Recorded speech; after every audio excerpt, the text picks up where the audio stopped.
Hey everyone, this is Kayla with Stamping Before Anything Else. Today in this Make It in Minutes Monday video, we are going to be making this cute card featuring the right triangle in the So Sentimental stamp set, and it is just in the Just Jade color. So let's get started. What you're going to need to make this card is the right triangle stamp set and the coordinating dies, which is the stitched triangles.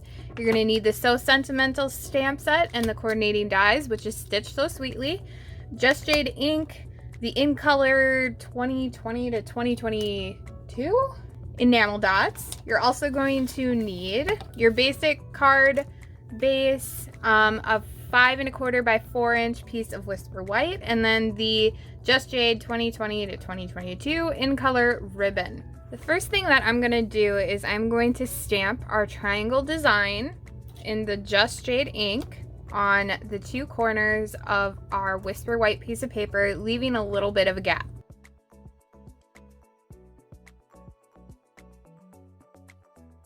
The next thing that we're going to do is we're going to take our stitched triangle dies, and we're going to take this long one and we're going to die cut right here.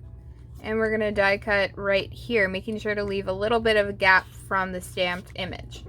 So this is what it should look like right after you're done die cutting. Now that I have that done, I'm going to stamp our I Can't Thank You Enough in Just Jade on a scrap piece of paper.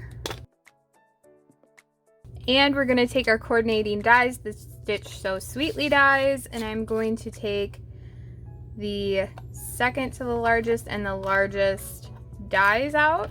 We're going to use the smaller die to cut out the sentiment, and we're going to take a scrap piece of Just Jade and die cut the larger one. Once you're done with that, the card stock should look like this when you're done. Now I think we're ready to assemble everything. So the first thing we're going to do is we're going to adhere this onto our card base.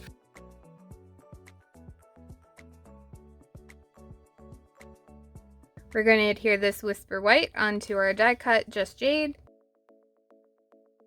Then we're going to add our sentiment onto the front of the card using dimensionals. We're then going to add a bow to the side of the card. I use a Breezy Bow Maker just to make my bows look a little bit nicer.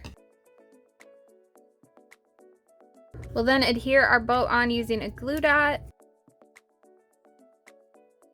Finally, we'll add on some of the enamel dots. And this is what the card looks like when you're done. If you enjoyed this video, please make sure to give it a thumbs up and make sure to subscribe to our YouTube channel for more projects like this. If you want the measurements for this card, which are pretty basic, you can visit our blog, which is in the description of this video. But we hope you really like this, and we'd love to see your own creations, so make sure to share them with us. And you could tag us on any social media platform at Stamping Bay, and we'll make sure to check it out. Can't wait to see what you come up with. Bye!